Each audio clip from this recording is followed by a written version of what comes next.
Confidence still remains a very big challenge in a lot of people, whether they are grown up, they're successful, or they're educated, but confidence still remains a problem in a lot of adults.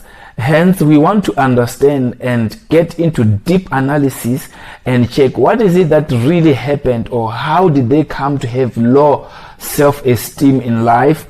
So tonight, I just want to expand more from the previous chapter, or from the previous episode when where I taught about brain network, teaching people on how brain muscles are created and how children get information and use it in future as adults.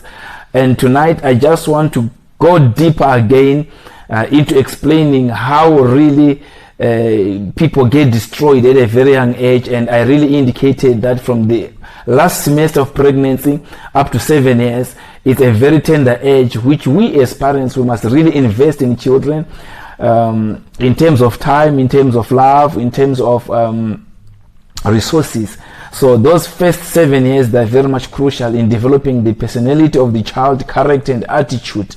So today we are going to look into a condition which is called attention deficit hyperactivity disorder. So now, when we talk about this, we are mentioning a condition which a lot of people, or a lot of kids from the age of 0 to 7 years are suffering from, and it causes a lot of low esteem. It causes depression, because a lot of people, they thought depression is only for adults, but as little as 3 years, 2 years, a child can be depressed, or a newborn baby can suffer from depression. But it's quite unfortunate that we do not really take it into consideration, thinking that these are just young human beings. They cannot be exposed to depression and low esteem. But now, tonight, I just want to cover with you some few things which parents are doing, and they are contributing much to this disease of depression and low esteem, which a lot of people are suffering from now. Because you see, people, they don't really realize that when you are talking to your child, you are planting some seeds of the future in that particular child, in terms of boldness, courage, approach, retaliation. You can mention them, all those things. They are built by the parent from the age of 0 to 7 years. Now, we are going to cover some of the things which people are doing, and these things, they are doing it to their little children, even from the time of pregnancy, because that's where we impact a lot of young people. When they are not yet born, we are talking a lot of dirty stuff to the children, and we think that they do not hear. But now, the truth is, when a child is still in the mother's womb, he or she synchronizes with the mother, and he can hear what people are saying outside there. But it's quite unfortunate that these young people, they cannot really respond to what we are saying until they are grown ups. But now, the unfortunate part of it is we tend to talk a lot of stuff which are so negative to our pregnancies. Yesterday I mentioned about the issue of divorce, and the husband is running away, or the man is running away, and the mother is left with bitterness, and the father rejects the child. And then when the child grows up, we find that the child has got a lot of difficulties in accepting things. It's reality, and it's really happening.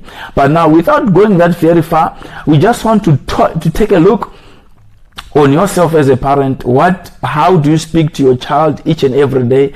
When you come from work, how do you relate to your child? When you see the books, how do you relate to your child?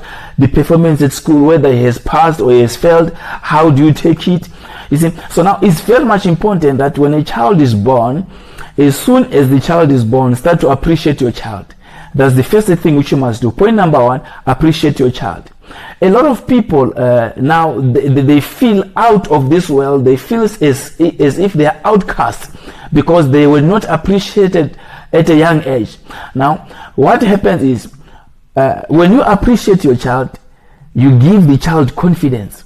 Appreciate your child. No matter what, appreciate your child. You see, we are not given the same. Some children are very much intelligent. Some, they are not intelligent. But now, what you need to do as a parent, check your child every time. Before your child can interact with you while he's still young, start to appreciate your child. Before she can talk to you, appreciate that child. Just say words of appreciation. Appreciate that child. Appreciate that child. Appreciate that child. Keep on appreciating that child at a very young age. As soon as she is born, start to appreciate that child. Talk positive words. You know, I used to have a problem with some nurses at the clinics where when I had my second born, and she's a girl, and you know, they would say she's ugly. And with me, I was very much against that. So now, if I was going to agree on them to say, for sure, I've bought an ugly child, that will impact ugliness in that particular child. When that child grows up, she grows up with that inside the system that I am ugly, because we keep on uttering those words until she picks it up that she's ugly. And then she comes to believe that she's an ugly creation, then which kills the esteem for the child. But now I had to stand up my ground and say, no, my child is very beautiful. My child is nice. My child is beautiful. I would say those words each and every time I grab my girl. I would see particularly that my child is not all that beautiful, but I will speak beauty upon my child. So now, I want you to understand that as you are speaking words of appreciation, elevate your child, no matter how small, no matter how ugly, whether disabled or able, elevate that child, elevate her. When you talk to that child, elevate her as much as possible. Irrespective that the other partner has rejected that pregnancy or rejected the child. Now, it's your duty as a woman to appreciate that child. So we need to appreciate our children, and then when they start to do things, tell your child that you can. Okay? So now, you appreciate. The second thing, tell your child that you can. You can do it. You know, if your child fails, tell that no, it's a mistake. You can do it. Now, what you are doing to this child is, you know, when a child has failed, don't condemn that child and say you are a dull person, or you are a cunt, or you are an idiot. Like most of us parents do, we insult our children and we tell them that you are an idiot, you are wasting my money.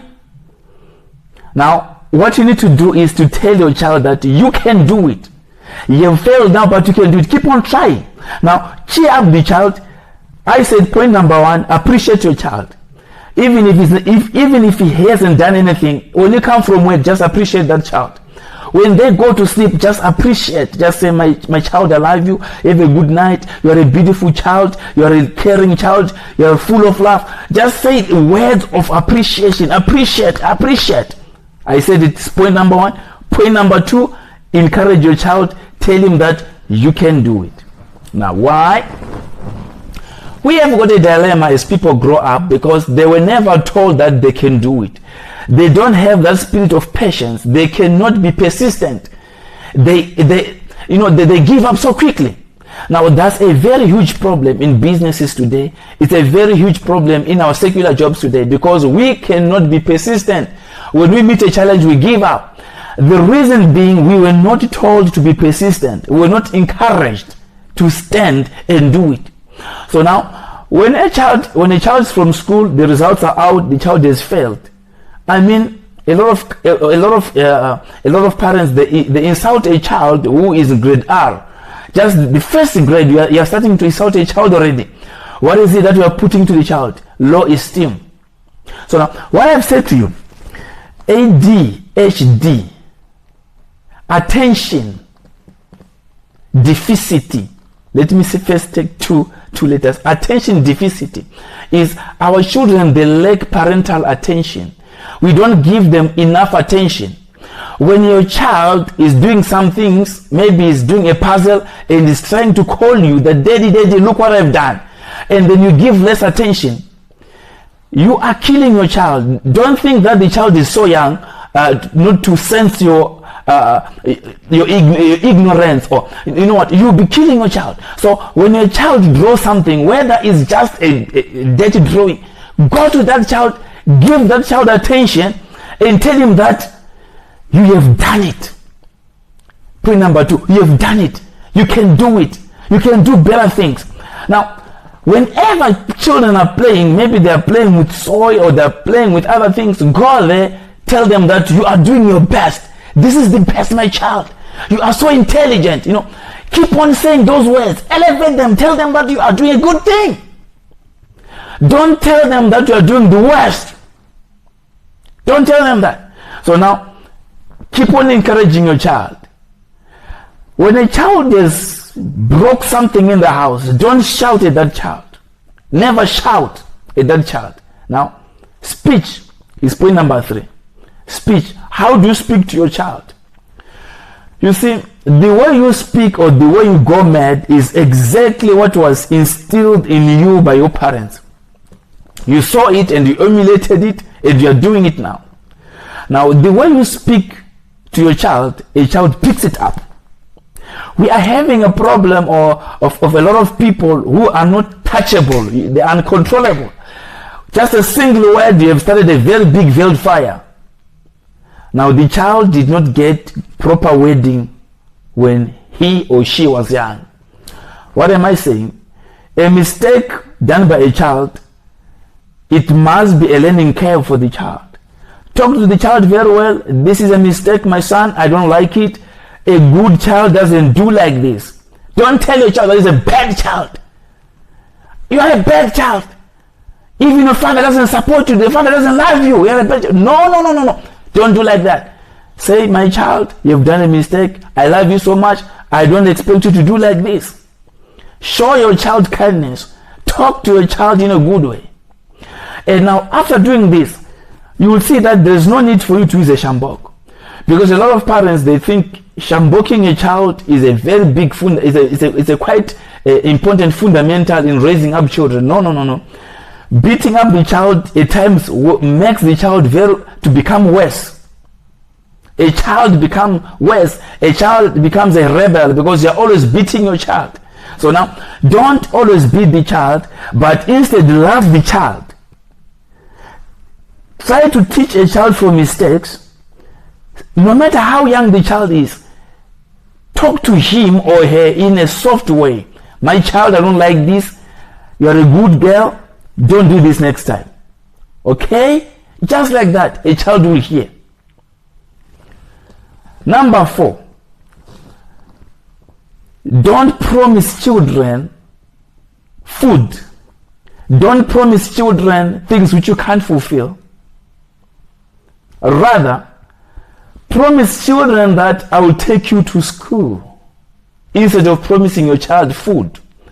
Because now, all these things which I've mentioned in order, 1, 2, 3, now we're on item number 4, on promises.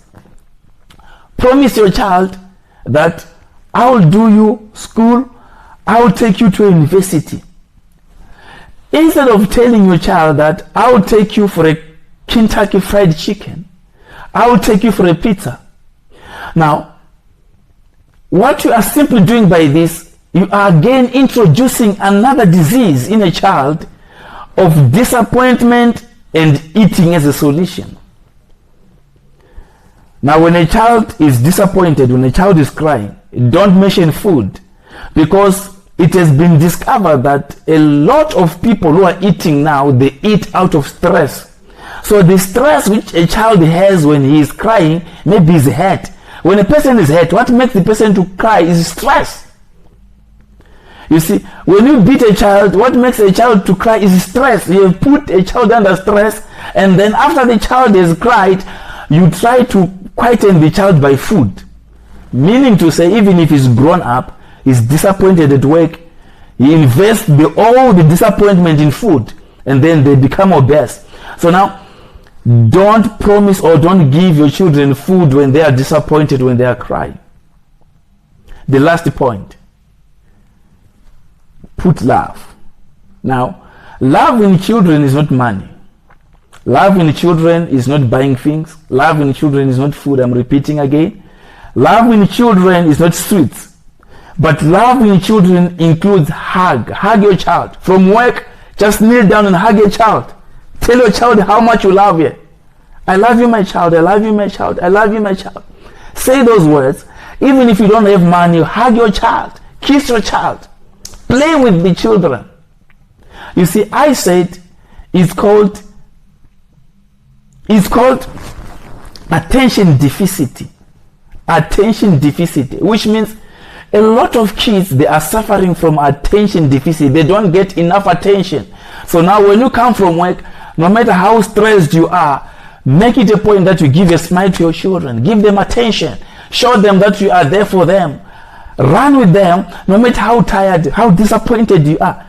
Invest time with your children. Invest time in your children. Play with them. Just do all those sort of games. Just laugh with them a little bit. Show them that you are there. If you are off duty, make sure that invest much time in your children. Give them enough attention. And then, even if you get a little sweet or a lot of sweets, that child beats all the spoiled children which you can think of. Those who have been spoiled by sweets, who have been spoiled by toys, whatever. Give them love. Have time to bath them. If you are a father, take your child into the bathroom, bath that child. Just have that time of intimacy with your child.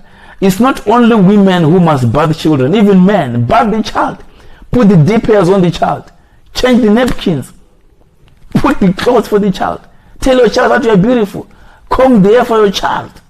At a very young age, do that as a man. Now, if you do that as a man, you are putting a mentality of manhood if he's a guy. He grows up knowing that men must be responsible for their children. If he's a lady grows up with a mentality that I must get a man in my life who can look after my children. Now, that's the other reason why we're having a lot of divorces in this life of today. We're having divorces because we were raised in a way which is perverse. We were never shown the right procedures, or we never emulated from our parents what is good. We never had that chance to take from our parents, because a lot of us, we grew up with our grannies. We never grew up with our mothers who showed us what is parenting per se. So now we want to rectify that mistake in our children now, that we need to love our children more than the word love. Take them out, go with them to the park, play with them in the park. If money allows, just buy them something. It's so nice. Just show them that I am there as a parent. I am saying this because I saw a very huge difference with my firstborn and my secondborn. My firstborn, while I did not have all this information, I didn't have this much information, I'll just say, Sunny, that's it. And then from work, if I buy something, I buy for him. But now I learned on my second child. I said, on my second child, I want to do my best. And on that second child, since the day she was born, I would appreciate her. And when she grew up, I would change her some napkins. And the bond which we have with that child is so intimate. She has got much confidence in the brother. I will tell you that you can do it. You are beautiful. You are a clever girl. Don't do mistakes like this. Daddy loves you. Now she has got so much confidence. Even if she does her things, you can see that she has confidence. So now, it's a message to all parents that let's do away with giving stress to our children. We are investing in the future. Our children, they can't be men. Our children, they can't be women if we are treating them badly. Our children will remain criminals if we are treating them badly. Our men will never propose a woman if we are treating them badly at a young age. The reason why men rape is simply because they did not get manhood or love guidance while they were young. So now they feel inferior to propose a lady because they don't have the component of a high esteem. They don't trust themselves as men. Therefore they rape because they never got the guidance that you are a man, you can do it, you can go for it, you are a woman, you are strong, you are a woman, you are courageous, you are a woman, you are beautiful. There are a lot of women who feel that they are very ugly. They use a lot of money to beautify themselves, whereas they are beautiful already. There are a lot of men who think that women, they will never love them. It's because how they were raised up. Now here's the secret. If you want your children to be a bomb, treat them the way I've indicated. Let's do away with ADHD. That attention deficit hyperactivity disorder. We must do away from it. We need our children to be in order. We need our children to know that we love them. And then if they know that we love them, we're going to cut crime in the world. We're going to create innovators. We're going to create people full of power, full of energy, full of esteem, high esteem, full of courage, full of boldness. So, it's my humble request. Love your pregnancy. Love your pregnancy. Love your children. No matter what people are saying, disabled or not able, or able, love that child. Show him love. As parents, let's do our best to raise our children. God bless you.